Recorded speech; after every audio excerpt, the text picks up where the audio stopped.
Olá, meus amores, bem-vindos ao canal Fraterno Kids. Vamos conversar hoje sobre autorresponsabilidade e desenvolvimento cognitivo. Isso de todas as pessoas, mas a gente vai dar um foco também para as crianças.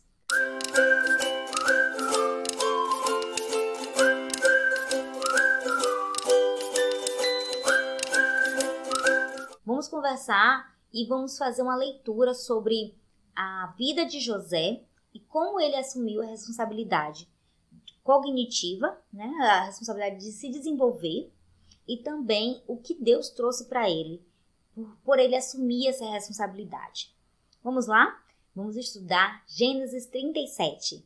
Abra sua Bíblia e acompanhe comigo. Gênesis 37 começa falando sobre a história de Jacó. Esta é a história da família de Jacó. Começa falando isso no versículo 2, mas vai falar bastante sobre a vida de José. Mas por que diz que vai falar sobre a família de Jacó e fala muito mais de José? Porque a história dos nossos filhos começa em nós. A história do meu filho, a história da minha filha começa a partir de mim e a partir do meu marido. Isso você pode pensar, como foi a sua vida, como foi que você foi criado, como você foi criada, e pensar em todo esse ambiente e também em relação a como foi os seus pais com você, e chegou a hora de você absorver e repassar isso para os seus filhos, aquilo que foi bom, e também virar a chave naquilo que não foi bom. A mudança começa em você. Se você não gostou, não acha que foi uma criação saudável, chegou a hora de você quebrar esse ciclo e mudar, virar a chave, fazer algo novo na vida dos seus filhos. Isso você vai absorver aquilo que é bom. Se você foi criada assistindo TV ou vendendo, trabalhando, fazendo alguma coisa diferente e você quer trazer algo disso de bom para a vida dos seus filhos, traga. Mas se não foi bom, se você não consegue ver o benefício disso, não reproduza isso. Mas sempre tem algo bom que seus pais trouxeram para você, o ambiente que você viveu, sim, tem importância. Traga isso para a sua criança. E a gente vai ver aqui como foi esse lar de José. E vamos lá. Eu vou ler Gênesis 37, versículo 2. Esta é a história da família de Jacó. Quando José era um jovem de 17 anos, cuidava das ovelhas e das cabras, junto com seus irmãos, os filhos de Bila e de Zilpa, que eram mulheres de seu pai. E José contava ao pai coisas erradas que seus irmãos faziam. Por que José contava as coisas erradas? Quando a gente olha aqui logo de cara, a gente pensa assim: José era um dedo duro, era o fofoqueiro da família. Mas a questão não era simplesmente isso. José, ele andava em retidão, andava fazendo coisas certas. E os seus irmãos andavam fazendo coisas erradas. E antigamente as pessoas eram conhecidas não pelo que faziam, simplesmente pelos seus atos, mas pelos atos de toda a sua família. Quando uma pessoa errava, era todo mundo. E tanto é que a história começa sobre a família de Jacó. E aí fala de José, de seus irmãos, é a família de Jacó, a casa. Em cidades pequenas, ainda hoje as pessoas são conhecidas assim. Na minha cidade, na verdade na cidade de minha mãe, meus tios são conhecidos como João de Pedro, José de Pedro, sendo que meu avô já morreu há mais de 30 anos. É a casa, é aquela casa inicial que as pessoas são conhecidas. E aí a gente traz isso um pouco para a história de José. Então a gente começa a entender por que José contava as coisas erradas que seus irmãos faziam. Ele contava porque era a imagem de todo mundo e não simplesmente a imagem de seus irmãos. Então ele contava. E aí a gente vê uma outra situação aqui da família de José, a família de Jacó. Jacó tinha um filho preferido. Esse filho era José. E as razões que levavam José a ser o filho preferido era: José era o filho da velhice, e o filho da velhice, ele era um filho que não exigia, não tinha essa correria do dia a dia que as pessoas mais jovens, quando tem filho, tem que correr, trabalhar para dar o sustento, dar conta de tudo. José não, José era o filho da velhice. Era o penúltimo filho de Jacó. E, além disso, ele era filho da esposa que ele mais amava, era Raquel. Tudo isso cooperava para que José realmente fosse o filho preferido de Jacó. E eu não estou aqui dizendo que nós, enquanto pais, temos essas preferências de filho. Mas a Bíblia traz que José era o filho preferido de Jacó. E ele, inclusive, ele dá uma túnica para José, que isso vai causar bastante problema, porque José era o filho preferido dele. Acaba que o primogênito, que era Rúben, acaba não sendo o primogênito na questão do afeto. Por conta das desobediências de Rúben, o filho que Jacó mais amava era José. E aí a gente vê que essa responsabilidade de ser o primogênito, de ser aquela pessoa que vai dizer, não, eu assumo isso aqui, José faz. José, ele assume a responsabilidade pela família dele. E a gente vai ver isso na história que a gente vai conversar hoje, a gente vai observar alguns pontos e a gente vai ver que quem assumiu realmente essa responsabilidade foi José. É a questão da autorresponsabilidade. E como a gente pode fazer isso com as nossas crianças? Trazer para ela a ideia de responsabilidade. Não existe autorresponsabilidade sem autoconhecimento. A gente já conversou aqui sobre autoconhecimento, sobre amor próprio. A criança, ela precisa saber quais são as suas forças, quais são as suas fraquezas, entender no que ela pode se aprimorar, para assim ter autorresponsabilidade. Entender que ela precisa se amar primeiro, ela precisa entender o que ela é capaz de fazer, qual a capacidade dela, e assim fazer,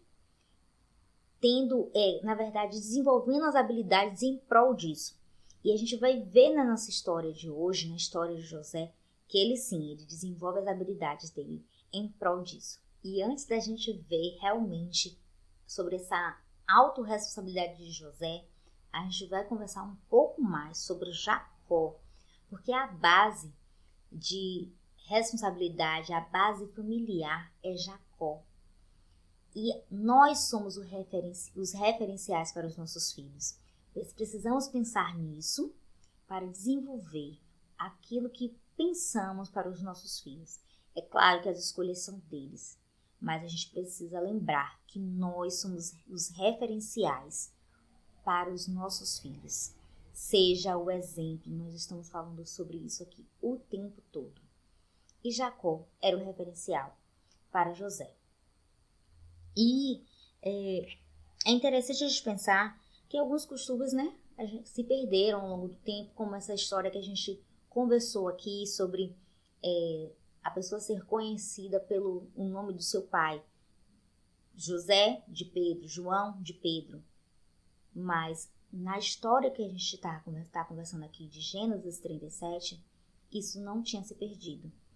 Essa história continua na vida de José. José, o referencial dele é Jacó. E a Bíblia nos traz um trecho interessante que conta a história do sonho de José. Em Gênesis 37 diz assim, versículo 5.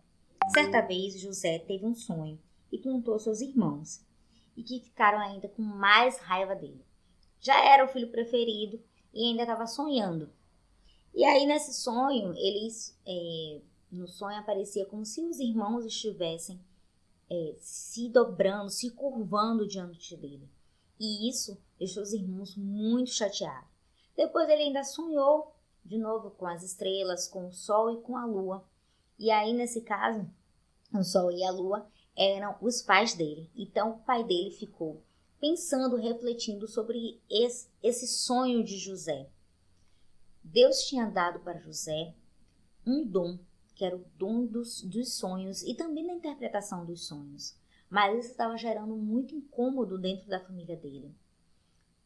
Jacó preferiu refletir um pouco sobre essa história. E a história de José, ela vai continuar dentro dessa linha dele passa por muitas dificuldades. A gente conhece a história, alguns de vocês conhecem a história de José, mas depois ele sabe que a missão dele é servir a família. E quando eu digo isso, mas ele não colocou como se ele estivesse acima de todos eles? Ninguém pensa sobre isso. Ele principalmente não falaria sobre isso com os irmãos dele se ele não tivesse assumido de fato uma responsabilidade com os irmãos. Você acha que os irmãos dele iam se curvar diante dele se ele realmente não fosse fazer algo muito bom para os irmãos, salvar a vida dos irmãos? Os irmãos não gostavam dele. Então, para ele pensar que os irmãos iam se curvar diante dele, algo grandioso ia ter que acontecer, né? E ele estava se colocando nessa posição de salvar a vida dos irmãos, de se colocar diante de Deus, assumir a responsabilidade disso. Eu vou ler aqui com vocês um trecho e a gente vai pensar um pouco sobre isso. Mas José não faria isso se ele não estivesse sendo preparado pelo pai dele para isso. E você, como você tem preparado o seu filho? Como você tem preparado a sua filha? Está preparando o seu filho como um homem, uma mulher, segundo o coração de Deus? E quando eu falo isso, um homem segundo o coração de Deus, tem a ver com todos os valores cristãos, mas também tem a ver com autorresponsabilidade, tem a ver com autoconhecimento. Porque ninguém pode assumir uma grande responsabilidade. Às vezes a gente sonha muita coisa para os nossos filhos, sonha com um filho médico, um filho advogado, ou um filho artista de cinema, seja o que for. O grande sonho que a gente tenha para os nossos filhos, a escolha primeiro, a escolha deles. E uma outra coisa que a gente deve pensar, ele precisa se responsabilizar pelos atos dele. Você tem preparado seu filho para isso? Para ser um homem maduro e não simplesmente um menino? E aí a gente vê que nessa história de José, em algum momento ele vai atrás dos irmãos dele. Ele não estava de serviço nesse dia. O pai dele não tinha colocado ele para trabalhar. Só que ele foi lá, porque o pai dele mandou que ele fosse até Siquém para ver os irmãos, para ver se estava tudo bem. E ele vai. Só que quando chega ao longe, de longe ainda, os irmãos dele já vê ele e já começa. Aí vem um sonhador, aí vem isso, aí vem aquilo. Começou o filhinho do papai, o preferido do pai, imagina, né? E aí começa aquela história. E eles começaram a maquinar coisas contra José. Pensaram em matá-lo. Depois decidiram que ia vender ele como escravo. Nessa história da venda dele como escravo, é interessante porque primeiro eles jogam José no poço e Rúben, que é o primogênito de fato, ele pensa ainda em livrar José de alguma forma daquela situação. Só que não dá tempo. Antes mesmo, quando ele dá uma volta, quando ele vem ver o irmão, ele já é vendido como escravo. Mas isso era uma fase da vida de José. A fase de José morar com a família dele, mesmo no meio dessas adversidades, a parte mais difícil da vida de José estava apenas começando. Ele agora era o escravo. Ele era o escravo que estava sendo vendido. E aí, nessa venda, a gente vê que José ele vai morar na casa de Potifar. E o que eu acho muito interessante nessa parte dele morar na casa de Potifar é que ele ia muito bem em tudo. E aí eu imagino que para ele ir muito bem em tudo, ele dominava tudo. Administrava tudo que tinha na casa de Potifar. ele tinha que ter algum conhecimento. E o conhecimento que José tinha, com certeza, era diferente do conhecimento de seus irmãos, que os seus irmãos tinham. Ele estava preparado para assumir uma casa, preparado para dar conta de uma casa. E aí eu pergunto, seu filho de 17, 18 anos, teria, aos 17, 18 anos, teria condições de administrar um lar? Você está preparando seu filho para isso? Prepare o seu filho para isso. Para que ele, aos 17, 18 anos, não que ele vá morar sozinho, não é isso. Mas que ele possa, sim, estar pronto para administrar uma casa, administrar um lar. E José estava pronto para administrar uma casa. Mas aconteceu que, como José era um jovem muito bonito, forte, formoso, acabou que a esposa de Potifar se encantou por José e ele foi parar na cadeia. E de novo, José, ele é o encarregado na cadeia. E na cadeia, ele não só, lá no Egito, como ele é vendido para o Egito, no Egito ele aprende a fazer administrações, como também ele aprende a ler e escrever. Na verdade, a Bíblia não nos fala detalhadamente quando ele aprendeu a ler e escrever, a fazer conta, mas a gente percebe que em algum momento isso aconteceu.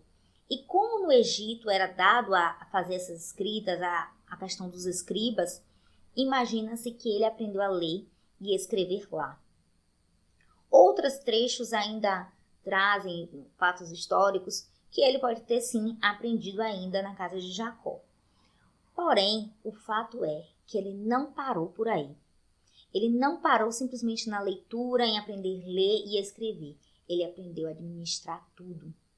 Aprendeu a administrar a casa de Potifar. E na prisão, também ele era encarregado da prisão. E aí eu vou ler aqui para vocês aqui um trecho dele já na prisão, que fala sobre isso.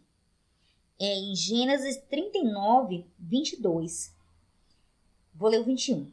Mas o Senhor estava com ele e o abençoou, de modo que ele conquistou a simpatia do carcereiro. Agora no 22. Este pôs José como encarregado de todos os outros presos. E ele era quem mandava em tudo o que se fazia na cadeia.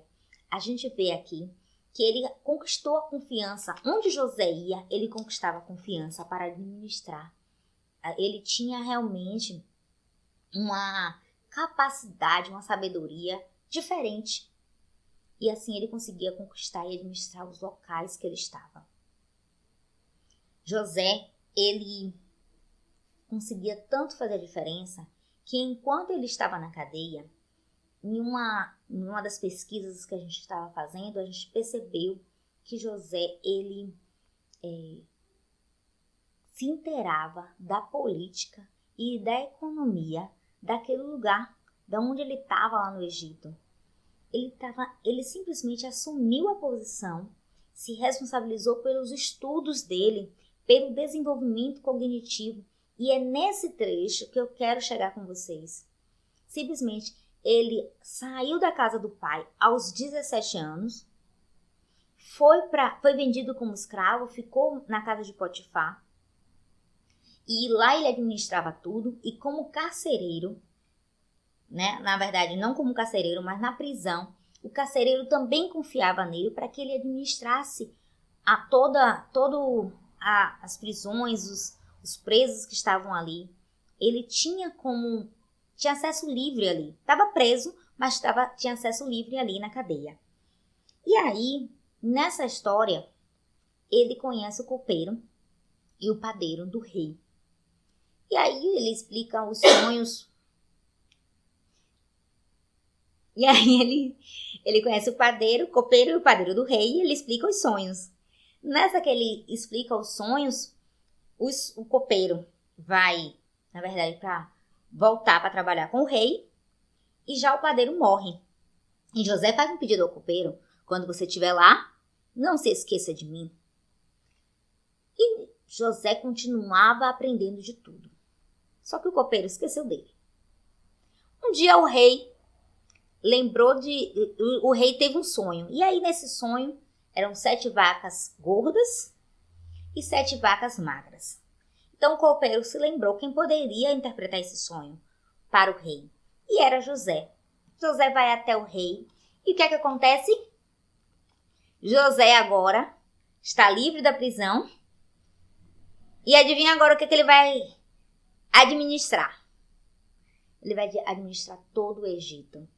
Porque a interpretação do sonho do rei que José dá, são 7 anos de fartura e 7 anos em que vai ter muita escassez.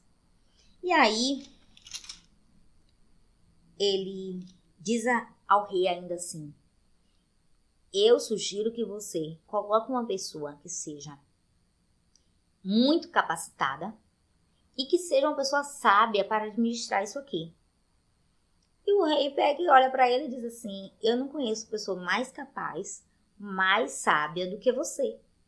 José agora é administrador do Egito. E ele corre todo o Egito para conhecer, para ver como vai fazer armazenar esses cereais, que agora eram os 7 anos de fartura, para depois os 7 anos de escassez. Nada faltasse.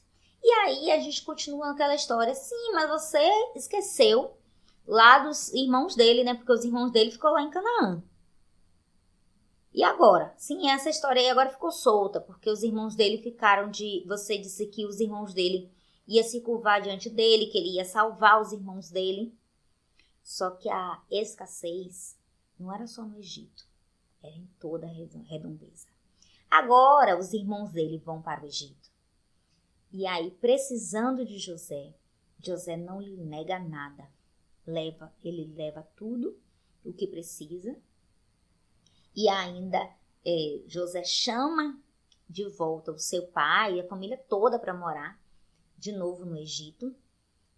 E assim José consegue, ainda diz aos seus irmãos: agora que são 7 anos de escassez, eu vou sustentar vocês aqui.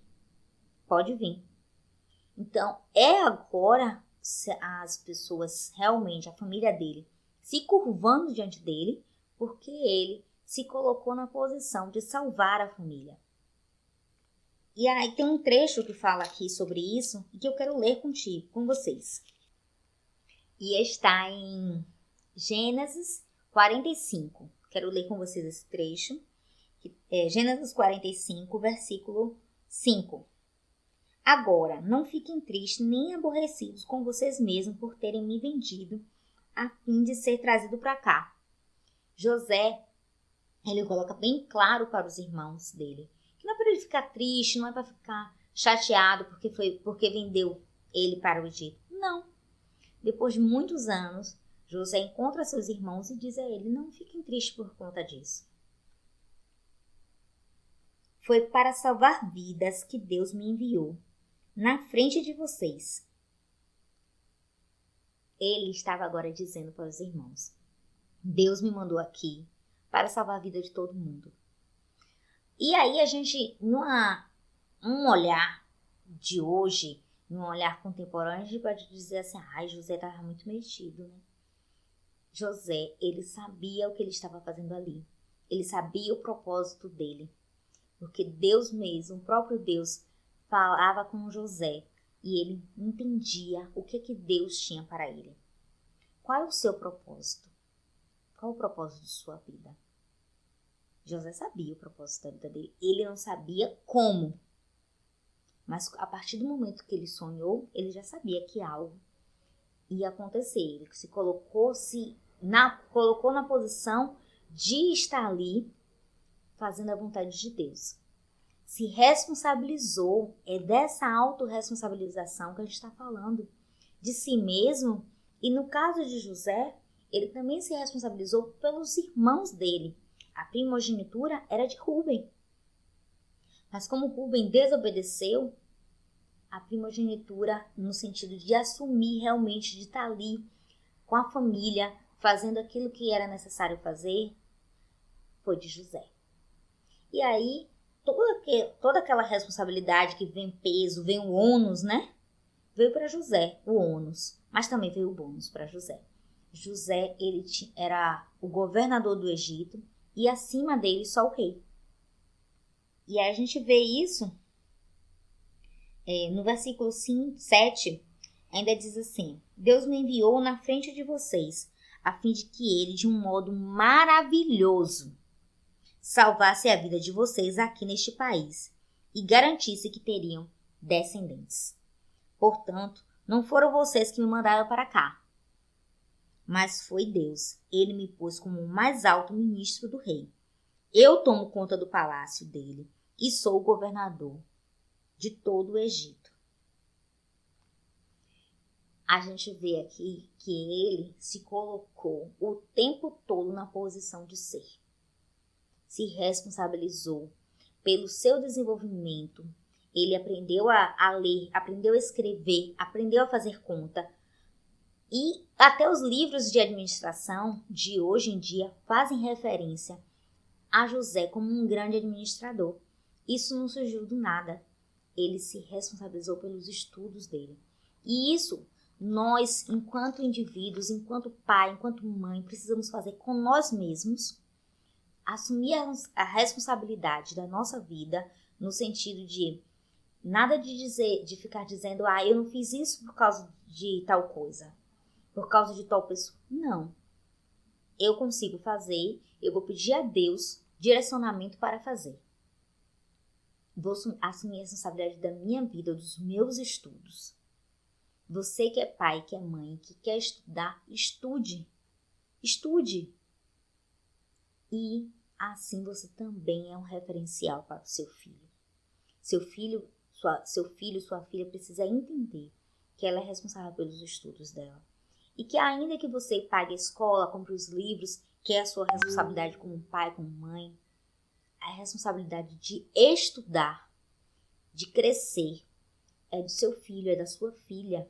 Às vezes nós pais, a gente quer dar um incentivo. Se você passar de ano, vou lhe dar uma bicicleta. Gente, se seu filho passar de ano, é bom para ele. Eu sei que você, enquanto pai e enquanto mãe, vai ficar extremamente feliz, vai ficar orgulhoso de seu filho. Mas a responsabilidade dos estudos, de crescer, de se desenvolver, é do seu filho. No nosso vídeo com Jamile vai falar um pouco sobre como esse desenvolvimento pode acontecer, esse desenvolvimento cognitivo, essa autorresponsabilidade pelos estudos e que cada um precisa realmente assumir. Isso não quer dizer que você não vai se envolver nos estudos do seu filho. Ela vai falar um pouco como é que esse desenvolvimento pode acontecer, esse desenvolvimento dos estudos, esse desenvolvimento cognitivo pode acontecer. Ela vai te dar ferramentas para você trabalhar com seu filho. Ela vai te ajudar a desenvolver isso. E aí, trazendo aqui para a nossa história de José, trazendo para os nossos ensinamentos bíblicos, você pode conversar com a sua criança sobre a história de José, dando esse foco, contando essa história, que em todo lugar que ele ia, ele se tornava encarregado. E que isso não era do nada. As coisas não simplesmente aconteciam para José. Não era simplesmente sorte e não era simplesmente... Porque muitas vezes a gente imagina que Deus quis assim e vai ser assim. Claro que a gente não pode descartar, na verdade, a soberania de Deus. Mas Deus faz aquilo também que a gente permite. E o que é que a gente está fazendo? A capacidade e a sabedoria Deus nos dá. Saúde, força. Mas o que é que a gente tem feito para nos desenvolver? É sobre isso que eu quero conversar com você. Que eu quero que você coloque aqui nos comentários. O que você achou dessa conversa? O que você acha dessa nossa visão? Faz algum sentido para você? A Bíblia ela nos traz... Eu quero ainda ler com vocês a história um trecho de Provérbios, desculpa. Eu quero ler com vocês um trecho de Provérbios. Abra a sua Bíblia em Provérbios. Diz assim. Provérbios 22, versículo 6. eduque a criança num caminho que deve andar e até o fim da vida não vai se desviar dela. A ideia é de conduzir. Você é que tem que conduzir o seu filho. Você é que tem que conduzir a sua criança num caminho que deve andar. E quando a sua criança crescer, não vai se desviar. E isso a gente está falando da Bíblia, falando espiritualmente, e não só espiritualmente, mas também intelectualmente. Você vai ensinar a sua criança como fazer, mas ela que vai fazer. Ela que tem que procurar abrir os horizontes. Na verdade, você ajuda ela a abrir os horizontes para o estudo. Mas quem tem que sentar e estudar realmente é ela. Jamília vai conversar um pouco mais sobre isso com vocês. E falando sobre a família, sobre a sua responsabilidade como genitor, como genitora da sua família, a Bíblia nos traz ainda um outro trecho em Provérbios 22:1, que diz assim, ó: é melhor o bom nome do que riquezas. Isso eu estou trazendo para resumir a nossa história em relação a teu nome, de onde você veio, você é filho de quem. E trazendo que isso é muito mais importante de quem você é filho, da sua responsabilidade enquanto indivíduo, do que muitas vezes a riqueza.